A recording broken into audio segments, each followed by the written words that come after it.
The humans have arrived. Galactic Council, humanity stands before you. Incredible. They carry themselves as equals. Commander Aria Voss stood at the edge of the human starship Vanguard, her boots clicking softly against the polished metal deck as the vessel glided into Zoratha's orbit. Below, the planet sprawled in hues of violet and silver, cities etched into cliffs and floating platforms drifting over luminous oceans. Her heart thumped, not from fear, but anticipation. This was the first human delegation to the Galactic Council in over a century, and every eye, human and alien alike, would be on them. The Council's headquarters loomed like a cathedral of logic and power.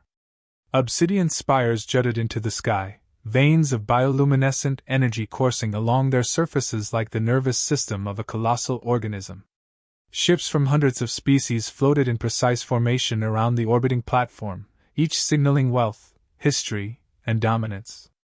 Many of these civilizations had perfected interstellar travel millennia before humanity had launched its first warp-capable ship. "Commander Voss," came the crisp voice of Lieutenant Mara Hask, human second-in-command. "The Council representatives are already awaiting our arrival. Sensors report at least 6 species in the chamber monitoring us closely." Aria adjusted the insignia on her uniform and smiled faintly. "Good. Let them watch. Underestimation is humanity's strongest weapon." The airlock hissed open. A wave of cool, recycled atmosphere swept over them as the human delegation stepped onto the Council's main platform. Delegates from alien species converged like a living mosaic. Tentacles, wings, crystalline appendages, and eyes of every imaginable configuration tracked their every move. A murmur rippled through the crowd, the alien equivalent of whispered gossip. Lord Xylar waited at the head of the chamber. His 6 eyes glimmered like liquid onyx, scanning the humans with calculated suspicion. His long, spindly limbs folded elegantly, yet there was a coiled tension in his posture, a predator watching prey. "Welcome, humans," Xylar said in a voice that resonated across the chamber, low and deliberate. "You enter a league far older and wiser than your species. Let us see if you belong here, or if your presence will be a brief curiosity." Aria inclined her head with measured respect. "We appreciate the invitation, Lord Xylar. Humanity does not seek dominance. We seek understanding, and perhaps a chance to prove ourselves." A ripple of amused disbelief passed through the assembly. Some delegates tilted their heads, their jaws opening slightly, revealing rows of serrated teeth, the alien version of a smirk. They had expected fear. Humans did not quake before power. That alone was enough to unsettle many species conditioned for hierarchical obedience. The Council demanded demonstrations of technology, diplomacy, and adaptability. Small tests, seemingly trivial, were intended to reveal flaws. One alien delegate, a crystalline entity named Xylar, floated forward. "Humans claim to have advanced repair capabilities. If so, stabilize this module within the next 30 standard minutes." The module, a massive, floating orb of transparent metal, had dozens of panels sparking and discharging erratically. Circuits were tangled, systems failing. Alien teams had failed to stabilize it in hours. Now it was humanity's turn. Aria moved to the module, her fingers dancing across the interface. Unlike the aliens, who relied on brute computation or pre-programmed protocols, humans thrived in improvisation. She assessed the faults in milliseconds and began rerouting power lines, recalibrating circuits, and improvising stabilizers from auxiliary systems. Sparks flew, lights blinked erratically, and for a tense moment, the chamber held its collective breath. "Commander Voss," Lord Xylar's voice cut through, sharp as a blade. "Your species is known for recklessness. Do you intend to fail spectacularly as expected?" Aria's eyes met his. "Calm. Failure is not in humanity's nature when survival and ingenuity are at stake." The module stabilized. Panels hummed in synchronized rhythm, systems coming online with a precision that surprised even the oldest council members. A low murmur of shock and admiration swept across the chamber. Delegates exchanged incredulous glances. One species, the bioluminescent Karin, tilted its body in disbelief, emitting a soft glow of astonishment. Lord Xylar's 6 eyes narrowed. He had expected fear, hesitation, perhaps even a failure he could exploit. Instead, he found his strategy unraveling. Humanity, so young and unpolished in galactic terms, had just outperformed decades-old technologies using nothing but ingenuity and instinct. Aria allowed herself a small, subtle smile as she turned to her crew. Good work, everyone.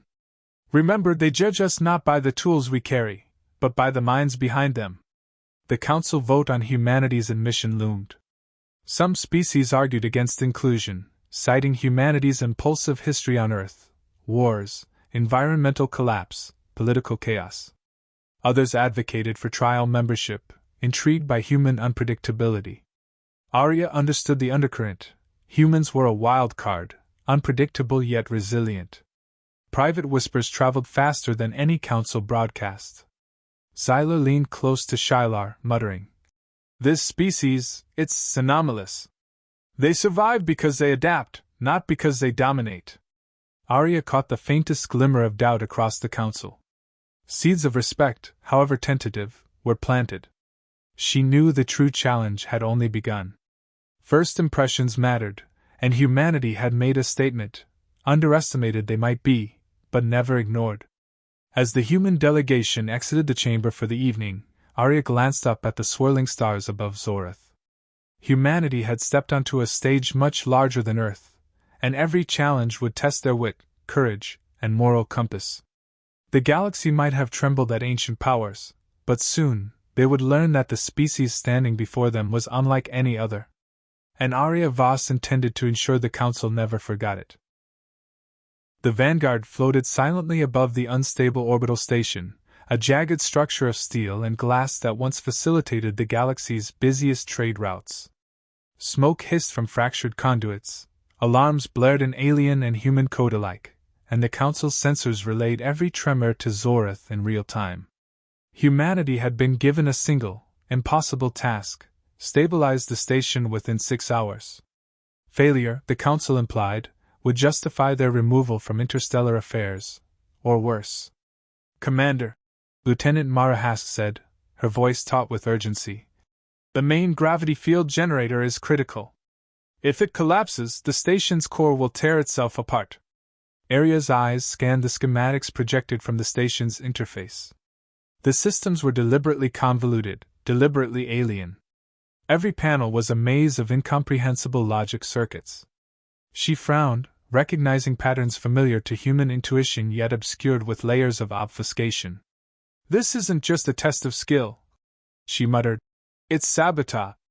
Xylar doesn't want us to succeed." Mara's eyes widened. "Do you think the council?" "No," Aria interrupted sharply. "Not the council. Xylar.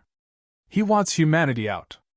If we fail, it won't just be embarrassment, it could be lethal."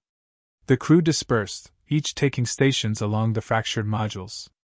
Engineers knelt amid sparking circuits, rerouting energy flows. Navigators calculated orbital corrections. Aria coordinated the entire operation like a symphony conductor guiding a furious, chaotic orchestra. Minutes passed in tense silence, broken by the roar of failing machinery. Aria's hands moved with precision, rewiring power couplings, improvising with materials alien to human technology.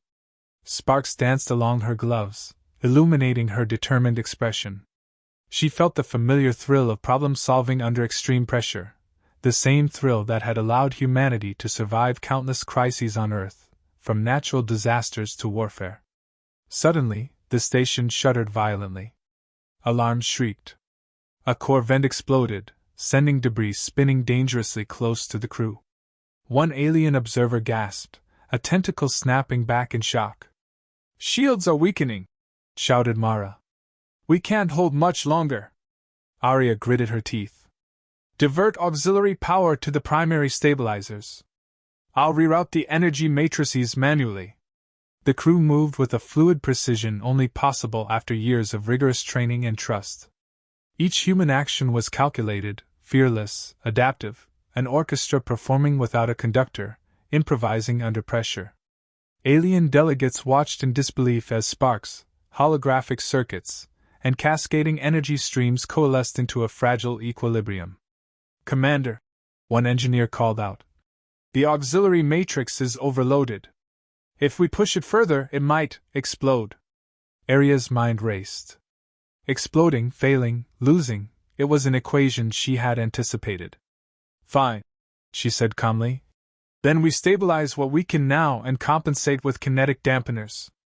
We don't just patch their problem, we think outside it." Outside the viewport, the orbital station groaned under stress. A massive structural arm threatened to tear free, its momentum enough to send the station spinning into uncontrolled orbit. Aria calculated the trajectory in seconds, instructing her crew to redirect thrusters, manually synchronize dampeners, and most daringly use their own ship's gravitational field to stabilize the station. "Are you insane?" Mara exclaimed. "If we miscalculate, the Vanguard dies with us," Aria finished. "I know. But that's what makes us human. We adapt. We survive. We improvise." The humans worked tirelessly, sweat glistening beneath their helmets. Sparks from overloaded circuits painted the interior with bursts of blue and white. Alarm lights cast erratic shadows across alien observers' faces. Some trembled at the audacity of the human crew. One crystalline delegate, Xylar, tilted its body, its glow dimming as if in awe. Minutes stretched like hours. Every module, every core, every conduit presented a new puzzle, a hidden trap. Aria discovered subtle misalignments deliberately inserted, panels miswired, sensors falsified, readings manipulated to mislead her team. Xylar's fingerprints were everywhere. Finally, as the final hour approached, Aria executed the last sequence. She manually aligned the station's gravity field, synchronized energy flows, and recalibrated the central stabilizer. The station's trembling slowed, sparks dimmed, and slowly, with a reluctant hum, systems returned to equilibrium. Silence. The council observers had stopped breathing. Even Xylar, 6 eyes narrowed to thin slits, looked genuinely unsettled. Humanity, a species he had deemed reckless and inferior, had achieved the impossible. Aria allowed herself a small, controlled smile. "Status report," she said calmly. "All systems stable, Commander," Mara replied, her voice a mix of exhaustion and awe. "No casualties. Station fully operational." Aria straightened. "Then we wait for their reaction. Humanity doesn't just survive tests. We redefine them." Xylar stepped forward, voice low and dangerous. "You cheated," he hissed. "The module, the recalibration, your species should not have been able to accomplish that." Aria met his gaze evenly. "Cheated? Or simply adapted? Perhaps you underestimated this species standing before you." A murmur ran through the council. Alien delegates whispered, some hesitant, some excited. For the first time in millennia, humans had demonstrated that intelligence, adaptability, and courage could rival, or even surpass, the oldest civilizations. That night, as the Vanguard's crew rested, Aria remained at the viewport, looking at the glittering network of stars. Xylar's sabotage had been a warning, a test of cunning and resolve. But humanity had prevailed not through brute force, not through superior technology, but through ingenuity, collaboration, and sheer audacity. Mara joined her quietly. "Do you think they'll ever respect us?" she asked. Aria's eyes stayed on the stars. "They don't have a choice anymore. Respect isn't given, it's earned. And we just earned it the hard way." In the cold expanse of Zoratha's orbit, the humans had proven a truth older than any council. Underestimated they might be, but never irrelevant, never powerless, never broken. The galaxy had glimpsed the indomitable spirit of humanity, and it had shaken them to the core. The council chamber on Zorath was darker than usual, the bioluminescent veins in its obsidian walls pulsing faintly as if in anticipation. News of the Vanguard's miraculous stabilization of the orbital station had spread across the assembly, sending whispers and stunned murmurs through hundreds of alien delegates. For centuries, no species had defied expectation so audaciously, so publicly. Yet not all were impressed. Lord Xylar sat at the head of the council, his 6 eyes sharp, narrowed into an unyielding glare. Every movement of the human crew, every display of ingenuity, had only deepened his resolve. These humans could not be allowed to disrupt the galaxy's established order. He had underestimated them once, but he would not again. Aria Voss entered the chamber, her uniform immaculate despite hours of battle with sparks and failing machinery. She carried no weapon but the calm authority of a species that had faced impossible odds and survived. Her crew followed, standing tall, their fatigue hidden beneath expressions of quiet determination. "Humans," Xylar began, voice cold and resonant. "Your little demonstration was impressive. But the Council requires proof that your species can be trusted. The chaos you survived was orchestrated to expose weaknesses. I suggest we examine the full extent of your competence." Aria met his gaze evenly, her voice steady. "Then let us examine it together. I assure you, Lord Xylar, humanity has nothing to hide." He snorted, a sound like wind whistling through metallic towers. "Bold. Foolish. You cannot comprehend the depths of galactic politics, nor the traditions of power that govern this council." "Perhaps," Aria replied. "But we understand one universal law: survival favors the intelligent, the adaptable, and the morally steadfast. Observe carefully, for humanity survives, and thrives, against challenges you assume will break us." Xylar's hand flicked, signaling the Council's data monitors to display every record of human action on the orbital station. Systems recalibrated, energy flows stabilized, life support sustained, every step meticulously documented. He expected to see flaws, miscalculations, hesitation. Instead, there was precision, courage, and ingenuity. Human decision-making flowed like an elegant algorithm, improvising where alien technology faltered, turning traps into solutions, and danger into opportunity. The room fell into an uncomfortable silence. "Impossible," Xylar hissed.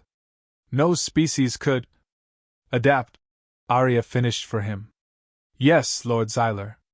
Humans can. And we do, when our survival and values are on the line." The council debated in whispers. Delegates from species that had previously dismissed humanity now leaned forward, intrigued. Could a young, unrefined species truly challenge the oldest civilizations? Some expressed cautious admiration, others fear. Xylar, desperate to regain control, projected a hidden log. "This evidence," he said, voice rising, "shows anomalies. Subtle manipulations in the station's systems. Perhaps humans did not achieve this on their own. Perhaps it was luck, accident, or deceit." Aria stepped closer, her eyes never leaving his. "Lord Xylar, if you speak of deceit, then you must accept the consequences of your own. Your sabotage was transparent to those who observe carefully. I suggest you admit your role, or let the Council witness your duplicity." A murmur ran through the delegates. Transparency, integrity, and courage were traits few aliens displayed so openly, especially in the labyrinthine politics of the Council. Xylar's pride faltered, and for the first time, he seemed vulnerable. Aria continued, her tone firm but unyielding. "We do not need luck to survive. We need intelligence, teamwork, and conviction.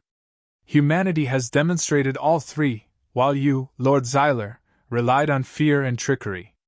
The Council must decide, who embodies the principles that keep the galaxy stable?" Xylar, the crystalline delegate from Chapter 1, floated forward, shimmering with subtle approval. "Your species," it said slowly, "demonstrates qualities long absent from the Council. Cunning, yes, but tempered by courage and ethics. You have proven yourselves capable." Other delegates nodded, their bioluminescent signals brightening. Even skeptics paused, realizing the weight of what had occurred. Humanity had survived, not by exploiting weaknesses, but by surpassing them. Xylar slammed a clawed hand on the council dais, his voice like ice. "Enough! You flaunt your defiance. Do you think the council will be swayed by a single display of recklessness?" Aria held her ground. "Not a single display," she said softly, deliberately, "but a pattern. A pattern of integrity, intellect, and resilience. This is what humanity brings to the Council, not chaos, but a new perspective, tempered by our ability to endure and learn. Minutes stretched as votes were cast. Tension gripped the chamber like a physical force. Aria felt the weight of the galaxy pressing against her, but she stood unwavering, the calm eye in a storm of alien expectation and prejudice. Finally, the result was announced: unanimous provisional admission. Humanity would join the Galactic Council as full members, recognized for their ingenuity, resilience, and ethical fortitude. Xylar's 6 eyes blazed with fury, but he could do nothing. The Council had spoken, and even he could not overturn it. Relief and pride coursed through the human delegation. Mara clasped Aria's shoulder. "We did it," she whispered. Aria shook her head, a small smile touching her lips. "No, Mara. We started. Respect is earned over time, and this is only the first step. But humanity has made itself known. The galaxy has felt our presence. They will remember it." Xylar retreated, muttering threats of future maneuvering, but his control over the Council had fractured. Humanity had proven that intellect, adaptability, and courage could rival millennia of experience. They had turned underestimation into opportunity, and fear into respect. Later, as the human delegation prepared to leave the Council chamber, Aria lingered by the viewport, gazing at the stars. A galaxy of possibility stretched before them, full of challenges, alliances, and adversaries. Humanity had survived its first true test in interstellar politics, but the universe had only begun to understand the species standing before it.